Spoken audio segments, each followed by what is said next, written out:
Entendes o que estás lendo? O podcast que te leva através das páginas da Bíblia, livro por livro, capítulo por capítulo. Uma exposição bíblica emocionante. Aperte os cintos e embarque comigo nesta viagem.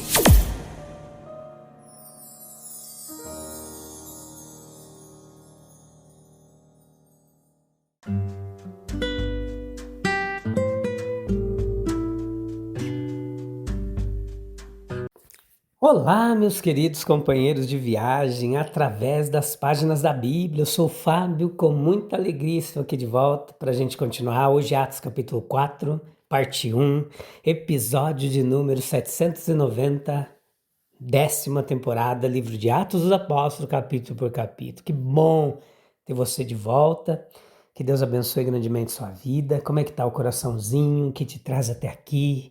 Desejo de conhecer mais a palavra de Deus, curiosidade, seja o que for, que a palavra de Deus te alcance, te abençoe, seja qual for sua motivação, Deus tem uma palavra para você nesse momento, tá bom? Deus abençoe grandemente sua vida. Vamos lá? O capítulo 3 foi muito jóia, muito legal, essa jornada, o 2, o 1, introdução ao livro de Atos. Escute os outros episódios, compartilhe, tem sido uma jornada de muito aprendizado. Aqui você encontra muita teologia bíblica de forma gratuita, um toque no seu celular. A gente traz uma bagagem aí de cerca de 30 anos de ensino e aprendizado da palavra de Deus. E também a gente se debruça com muito estudo, com muito afinco, há muitos outros comentaristas bíblicos para trazer para você o que há de melhor em exegese e hermenêutica do texto bíblico, tá bom? Aqui no versículo 1 ao 21, leia lá no capítulo 4, depois vem para cá, a gente vê alguns princípios ilustrados, sugeridos. Dentre eles são que homens na mais alta posição religiosa, eles podem estar totalmente errados em sua teologia. Os sacerdotes, eles lamentavam que os apóstolos ensinassem ao povo aquilo que sabemos ter sido a própria verdade de Deus, versículo 2. Em todas as épocas desde então, o ensino da doutrina pura, verdadeira, tem sido uma tristeza para aqueles que eram considerados por muitos como autoridades religiosas, eclesiásticas da terra. Homens nos mais altos cargos políticos podem estar usando o seu poder contra o bem-estar do Estado. Os oficiais do Estado, eles se lançaram sobre os apóstolos do nosso Senhor, versículo 1, lançaram mão deles, versículo 3, e os prenderam. Quantas vezes essa cena foi reencenada desde então? Homens em cargos de autoridade eclesiásticas, ou não, ou de poder público, usaram sua autoridade para restringir, silenciar mestres da verdade, como muitos reformadores da vida nacional. Não foi uma noite infeliz aquela que Pedro e João passaram da prisão na fortaleza do templo. Enquanto eles caminhavam dentro dos estreitos limites de seu cativeiro, pensaram com alegria. Nos 5.000 homens, eles não estavam tristes. Eles pensavam naqueles que os ouviram, que ouviram a palavra que eles pregaram, que creram nela e foram salvos por ela. Os sucessos espirituais são uma ampla compensação para os desânimos materiais. Atos 16, 25. Aos homens fiéis, Deus concede coragem, constância. Versículos 5 ao 13. Diante do Sinédrio, Pedro e João, eles mostraram-se corajosos, destemidos. Sim, não há nada de apologético em sua conduta, nada de suplicante em seu tom.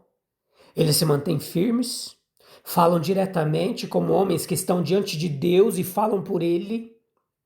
Na verdade, eles são homens em quem o Espírito de Deus habita, versículo 8. E daí a sua nobre atitude, seu espírito viril. Deus lhes concede graça. E assim também Ele nos concederá. Nós devemos ser receptivos à sua verdade. Quando Ele nos falar, nós devemos ser fiéis em nosso posto quando falamos por Ele. E então, quando chegar a hora da provação, Ele nos fortalecerá para as cenas pelas quais teremos de passar. Seremos fortes no Senhor e na força do seu poder. Há somente um caminho para o céu, versículo 12. Muitos caminhos levam a ele, há muitas placas na estrada, muitos peregrinos diferentes ao longo dela.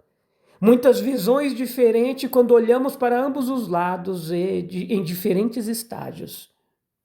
Mas há apenas um caminho. E este se encontra naquele que diz: eu sou o caminho. Os triunfos espirituais da verdade cristã são as maiores testemunhas em seu nome. Versículo 14. Diante da profanação silenciada, da impureza purificada, da embriaguez recuperada, do orgulho humilhado, o que podem fazer a infidelidade ou a irreverência dos incrédulos? São mudos, potentes. O erro humano é impotente em sua luta contra a verdade divina. Versículos 16 ao 21. A autoridade na pessoa desse sinédrio judeu é bastante mal intencionada, está disposta a ferir, considera paciente e seriamente até onde ousa ir, ameaça, proíbe, ameaça ainda mais longe, então, impotente, desiste e libera os dois homens de Deus. O erro é frequentemente e ferozmente antagônico, laboriosamente hostil, ativamente oposto à verdade de Deus, mas tenhamos coragem em horas sombrias. Ele é mantido sob controle, a um ponto além do qual não pode ir, será compelido a afrouxar o seu domínio e a verdade surgirá em breve, regozijando-se, se alegrando em sua liberdade. Os servos de Cristo diante daquele tribunal, eles tiveram que lidar com ciúme daqueles que detêm o poder eclesiástico. Castas, privilégios, profissões estabelecidas são sempre zelosos da influência popular. E é prejudicial para o conhecimento e para a religião quando se identificam com os interesses de uma classe. Nenhum dos dois pode ser restringido a poucos. Luz e verdade são propriedades comuns de todos. Assim como não há função mais elevada do que a do genuíno mestre da religião, também não há nenhuma que atraia mais suspeita e ciúme. A essência da intolerância é exemplificada pelos saduceus. Como eles não acreditavam na ressurreição, eles reprimiam qualquer ensinamento sobre ela à força. A força da perseguição nunca advém do amor à verdade, mas sempre de alguma forma de interesse. O temperamento do amante da verdade é sempre favorável à liberdade de expressão, ao livre pensamento. Ele sabe que a verdade, sendo um raio de Deus, não pode ser apagada e se reflete com ainda mais glória no meio do erro. Veja, frequentemente os homens entendem por verdade as suas próprias opiniões, seus próprios preconceitos. E a história, ela mostra.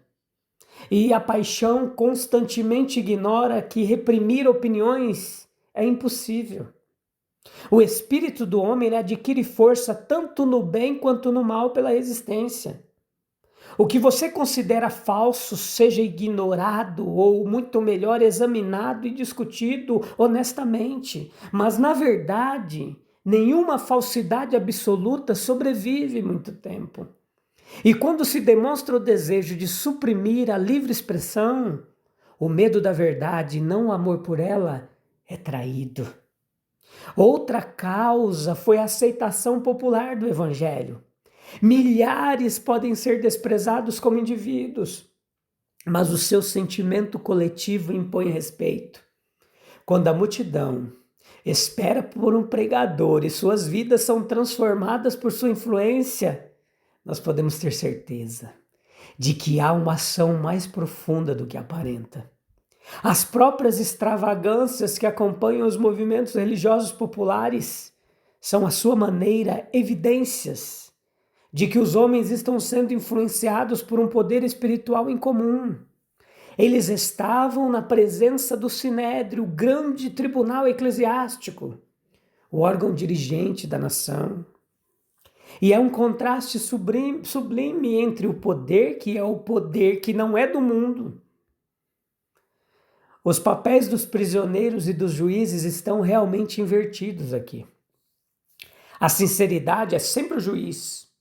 As aparências não valem nada na esfera espiritual. O fato não é contestado, a questão é como isso deve ser explicado. Que poder, cujo nome esteve em ação aqui? Qual é a sua natureza? Como nós devemos lidar com isso? E aí isso é responsabilidade daqueles poderes constituídos. O surgimento de um novo poder na igreja e no Estado é algo formidável. A resposta foi, primeiro, uma coisa boa, foi reconhecidamente feita. Da prostração e da fraqueza, um sofredor foi restaurado à saúde e à liberdade. Fatos são coisas teimosas. Os nossos atos falam mais alto que palavras e falam a nosso favor ou contra nós irresistivelmente.